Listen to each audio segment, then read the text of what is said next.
welcome back to another Pontiac Strategy Spotlight. Today, we won't be discussing a strategy, but actually optimizations for your campaigns. Now that you've got them up and running and have started collecting some data, it's time to look at your campaign and find out exactly what's working and what's not. Though the platform makes automatic optimizations based on that KPI you selected when setting up your campaign, there's always room for improvement. And since you're in full control of your campaign, sometimes manual optimizations are required. Today, we're going to be looking at some of the pros and cons, as well as some of the best ways to optimize your campaigns and best practices. I'm going to break this down into two sections. One is simple optimizations, including sites and exchanges, and then we'll talk about advanced optimizations. The optimizations you choose are going to be based on your desired performance of the campaign, whether it's a click goal, a conversion goal, or just a strictly brand awareness goal. The example we use today, we'll look at a campaign in which we're trying to drive clicks. Let's start with a simple click optimization. What we'll do is we'll run a report in Pontiac showing us all the performance across each site, seller, and more, and analyze for which ones are performing above or well above our current campaign average. Once the report has been run, open up the site domain report and identify sites you wish to remove. On this campaign, I'm looking at sites like Zillow, where we're spending money but not driving the same amount of clicks we are for the rest of the sites. CNN fits this description, as well as thesource.com, New York Post, Citation Machine, and others with low-performing click sites. When removing sites, there needs to be a balance of performance and delivery. The last thing you want to do is stop the delivery on the campaign while making the optimizations. So keep in mind, some sites may need to be left on in order to reach the delivery goal. If the campaign is running on a targeted site list, all you'll have to do is remove the poor performing sites from the list that's currently on the campaign.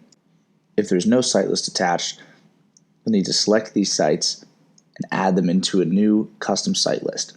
This way, we can anti-target these websites so that way we avoid them in future delivery. The next step in optimization is typically exchange-level optimizations.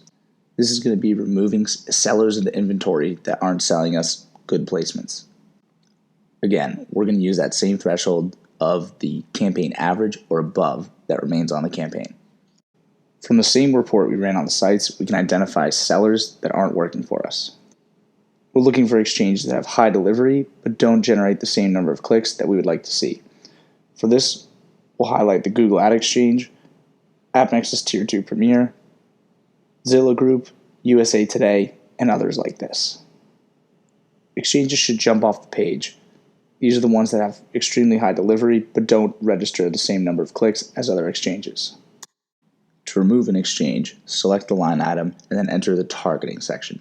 Here you'll see exchanges, then just remove all the exchanges that do not meet the performance criteria.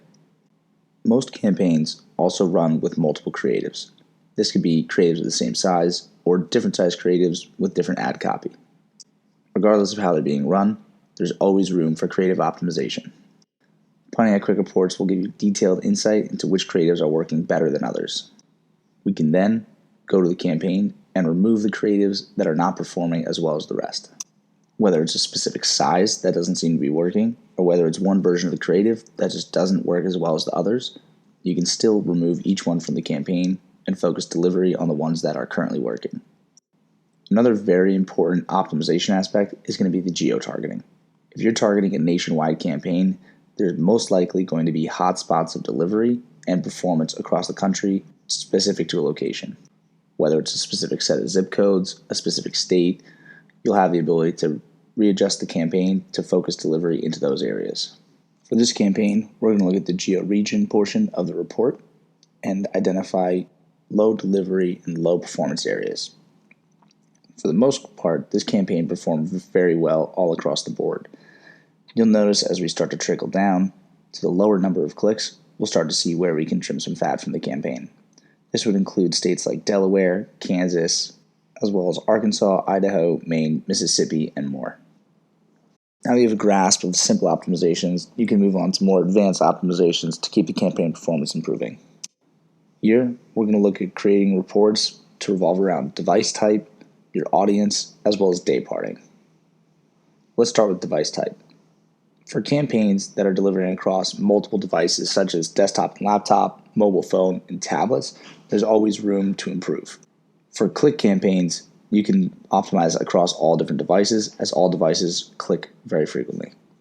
If you're running a conversion campaign, desktop and laptop are much more likely to convert than mobile and tablet. For this campaign, you'll see that delivery and performance is actually pretty good across all three, so we're going to refrain from making an optimization here. The next is going to be the audiences. When a campaign is pointed at a set of audiences, there are bound to be ones that perform better and deliver more.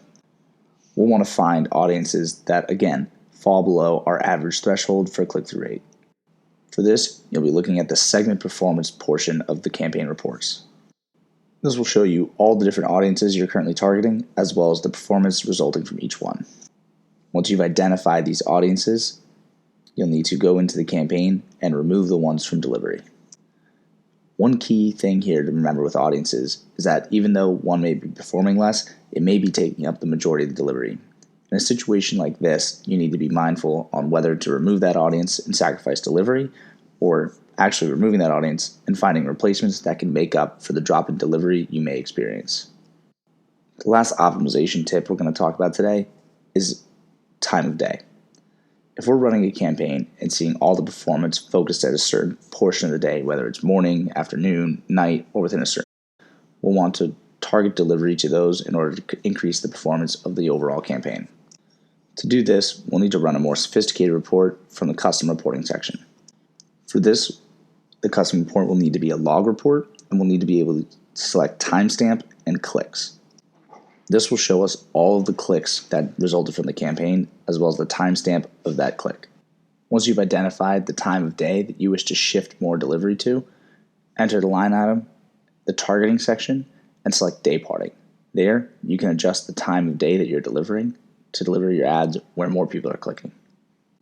All of these optimizations can be made on the current line item, or these optimizations can be made on their own line.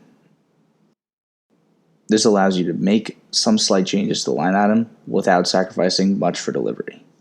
In this example, the original campaign has been broken out into sub-campaigns where each optimization was made on its own. This way, you can also see exactly which optimizations have the most impact on your performance. Now that you have the tools and the know-how to optimize your campaign, you can go and make adjustments and watch your performance soar. Thank you for watching.